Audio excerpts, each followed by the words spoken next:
talking to my future entrepreneur best friends. All right, I swear this thing was like demon possessed. Sexy hardware. I had like dreams about taking it and smashing it, which actually happened to me. That was a little awkward.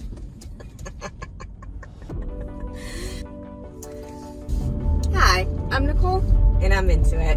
Today we're going to be talking about branding and mindsets. So there are certain products and brands that have created mindsets in us. I'm going to start with kind of more of a broad and talk about cars. So for years, everyone has had, not everyone, but a lot of people have had the mindset that American cars are crap and European cars are better. And while that may be true with certain brands and, certain products, at the end of the day, there are some people that you could never convince to buy an American car. So I was actually one of those people. I thought always that European cars were better and that American cars were crap. We've all heard the different things like Ford, found on road dead, which actually happened to me. My first car was a Hyundai, which I thought when I first heard it, it made me think of Honda, right? I'm pretty sure it's somewhere around there, right? Japan, Korea. After a year of getting my new car, I got into a really bad car accident and totaled my car. So here I was, I'm like, what am I gonna do? At the time, my brother-in-law worked for a dealership and I got a really good deal on a car. But it was an American car. And I'm just like, you know what, it's fine, it's gonna help me, it's gonna get me from point A to point B. And it did, for many years. But after I graduated college and got a job, I was doing medical sales. I was like, okay, I want to buy the car I've always wanted to buy, which was a Toyota RAV4. And I did everything I needed to do, and literally like a week before I was actually going to go buy the car, my Ford was found on the road dead. I think it was one of the pistons or something like that. Like it just totally stopped. And that really got me in that mindset. It kind of proved my mindset, right? About that. However, American manufacturers have known this, and in recent years they've actually made a lot of improvements. So when my last car died, which was a Mazda, me and my husband went to the dealership and I ended up buying an American car, and this thing is pretty awesome. Haven't had any issues, praise God, and my mindset on cars have really changed. Now, whether they hold their appreciation and all those different things, that's different. But mindsets can be very powerful, especially with certain brands. So one company that has set some crazy mindset is Apple. In high school, if you don't have an iPhone, you're not cool. Like, no other phone but the iPhone is acceptable when it comes to phones. My niece and nephew, all they wanted was an iPhone, and my brother's very anti-Apple, which I actually understand now. But that was the whole thing. It's like this Apple device, this Apple phone gives these teenagers this status. They think their life is better because they have the iPhone. And Apple has done that time and time and time again. It really has. And I kind of want to tell you a little bit about my story in technology. So obviously Apple phones didn't come out when cell phones came out, and when the smartphones did come out, I did have an Android, and it was terrible. I don't know what operating system it was, but it was definitely one of the first ones, and my experience with my Android device was very similar to my experience with computers.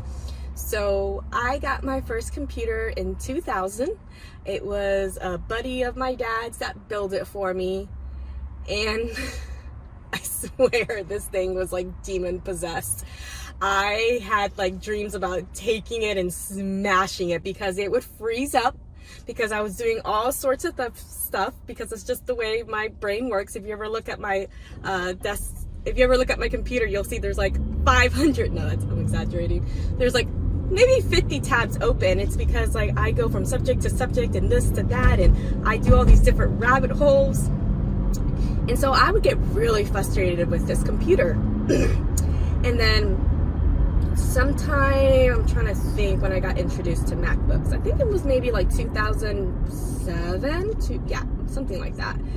I got introduced to Apples, and they just worked. It was amazing experience. It was so different than the experience I had with computers, with Windows operating systems, and I just fell in love with Apple. So I then bought an Apple MacBook. I think somewhere around that time I also got an iPad, and then of course after my Android I got my iPhone, and I got my iWatch, and I got into this whole ecosystem that Apple has created. However, while the mindset of Apple for most people is that they're extremely superior, it's actually not technically true. It's just a mindset that people have. Apple's genius was really pioneered by Steve Jobs. Unfortunately, they don't have Steve Jobs anymore. No one has Steve Jobs anymore. Very sad story. And I feel that in recent years, Apple, while they continue having that mindset, their products actually are not getting that much better. And there are other players that are out there that are actually making amazing hardware. And one of them is Samsung. Oh my goodness. So my husband just got, so FYI, my husband's a software developer, all Android, all Windows, Microsoft, you know, not Apple. And he just recently got the Samsung Fold, and it is beautiful. Like when I saw it, I was like, man, I'm jelly. And I've also even seen Samsung's laptops that are gorgeous. They're gorgeous, just like MacBooks. This hardware is just amazing. And really, Windows have made a lot of improvements. Windows is never going to be perfect. And a lot of people might not know this, but the reason why Apples work so well and why Apples are also very controlled, it's because the hardware and the software are made by the same person. So they harmonize, you know, opposed to computers, you know, yes, Windows or Microsoft is the company, Windows is the operating system, does have hardware, but traditionally, you know, that wasn't the case. I mean, there's all these different hardware brands that use the Windows operating system. You know, there's HP, and then there's Dell. I mean, Dell's really created a market in themselves to be the #1 provider for businesses and offices. You will see a lot of Dell computers in offices. You know, and there's so many other, but Samsung, I feel, have really kind of distinguished themselves in the marketplace by having very sexy hardware. And like I said, their phones are amazing. And it's kind of funny because Samsung, I feel like we've all kind of known Samsung. They have amazing TVs, which I just recently got one that's beautiful. And their phones, I mean, the flip phone or the open tablet phone, it took them a while to create it because the first few of them, they would actually crack. But they've actually been able to perfect this technology. And if you look at an iPhone and you look at this, the Galaxy, I think it's called the Galaxy Fold, it's night and day difference. However, if you talk to a person, which I did, that loves Apple, I talked to them about it and they're like, no, I don't need a big screen like that. Wow, Apple, your brand is amazing. That here's a product that's clearly superior to what you currently have, but you don't want it because it's not Apple. I really wonder if Apple's going to create their own flip phone. I keep saying flip phone, but it's really what the Fold, because we had the flip phones, right? I think that was like in 2005, 2006 with the flip phones. So, in saying all of that, I'm actually at a point where I'm thinking about changing my ecosystem. One good thing is that I do have a Windows computer that I do use, even though I do have a MacBook as well. I just kind of got used to it, just working in the business world. But if I want that phone my husband has, I have to change everything. I mean, I have the laptop and the computer, so I'm good on that. I probably wouldn't need a tablet because the phone is a tablet, and then a watch. It's not a lot of stuff I would actually need, just a new watch, right? And I'm sure a lot of the features that I love on my iPhone, or my iWatch, I think that's what it's called. call, right? The iWatch. I'm sure I can probably find that in Samsung. I mean, I just gotta have to do my research, but I'm actually thinking about making that switch, which is really huge, because for years another mindset is that Macs are better for graphic design, and I kind of come back from that background, and I do see that when you look at agencies, they all have Apples, and I just find that really interesting. Because they're so much more expensive, and you're really not getting that much of a better product compared that if you got like a really nice Samsung and, you know, computer and stuff. So you get a lot more for your money when you don't do Apple, because in reality, when you're buying Apple products, while they may be better quality and all that jazz, you're really paying for the brand. You're actually paying their advertising budget is what you're doing.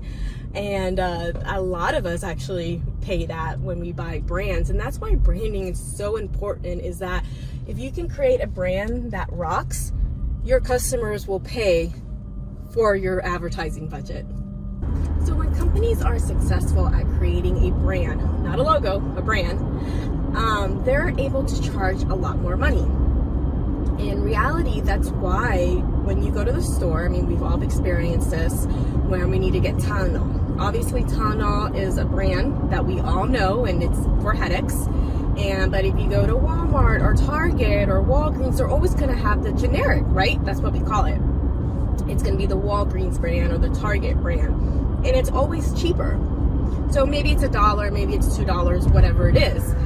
And the thing is that the two products are exactly the same. The actual chemicals that make up both of those medications are literally the exact same. The reason why people will buy Tylenol is because Tylenol has created a mindset that their product is better. And though you may not know that about those, you might just think, oh, it's Tylenol, so it's better. You're going to pay that extra $2 or $3 for it. And that right there is actually their advertising budget.